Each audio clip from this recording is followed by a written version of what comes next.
భయపడకుము, నీకు శుభమవునుగాక. ఆమెన్.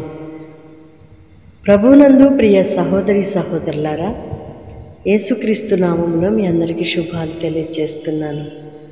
వాగ్దానపూర్వకంగా దేవుడు మనలను ధైర్యపరుస్తూ ఆశీర్వదిస్తున్న ఈ శుభవచనాన్ని బట్టి యేసయ్యకి థ్యాంక్స్ చెబుదామా?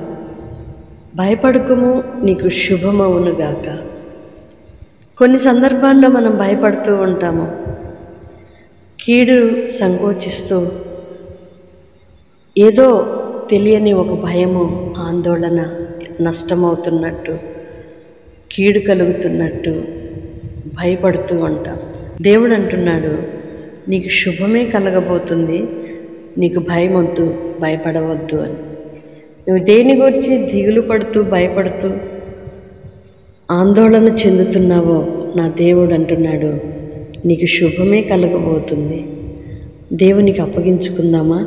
మన ప్రతి భారమును, చింత యావత్తును ఆయనకు అప్పగించుకొని ఆయన మీద ఆధారపడగలిగితే, దేవుని శక్తి మీద మనము డిపెండ్ అవ్వగలిగితే, ఆయన మనకు కీడును కూడా మేలుగా మార్చే దేవుడు, పాడైన దానిని బాగు చేసే దేవుడు, నష్టాన్ని లాభముగా మార్చగలిగిన దేవుడు. ఆయన చేతికి అప్పగించుకొని ధైర్యముగా కొనసాగుదాము. మన ధైర్యము ప్రభువునందు మనకు కలిగిన విశ్వాసమే. ఇట్టి విశ్వాసముతో మనము నడుచుకుందుము కాక. ఆమెన్. పరిశుద్ధుడు అయిన దేవా, ప్రేమ కలిగిన తండ్రి, మీ స్తోత్రాలయ్యా. గడిచిన ప్రతి క్షణము కాపాడి మరొక నూతన దినాన్ని మా జీవితంలో మీరు అనుగ్రహించినందుకే మీ స్తోత్రాలు చెల్లిస్తున్నాం. ఈ దిన దీవెనల చేత నింపి నడిపించండి. భయముతో కలవరాల మధ్యలో కొనసాగుతున్న నీ పిల్లలను ధైర్యపరిచారు.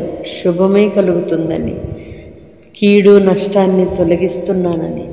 అవునయ్యా, సమస్తము చేయగలిగిన మీ వైపు చూస్తున్న నీ పిల్లలను దాటి వెళ్ళక, బిడ్డలు నాయన భయపడుతున్న కలవరాలు తొలగించి శుభము కలుగు చేసి మేలుతో నింపి తృప్తిపరచుమని వేడుకుంటున్నాం.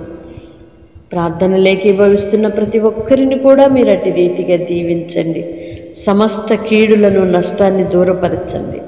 మేలును, సంతోష సమాధానములను, సమృద్ధిని కలుగు చేయమని వేడుకుంటూ యేసు నామములో ప్రార్థిస్తున్నాను తండ్రి. ఆమేన్. దేవుని కృప మీకు తోడయుండునుగాక. శుభము కలుగునుగాక, నెమ్మది కలుగునుగాక. ఆమేన్.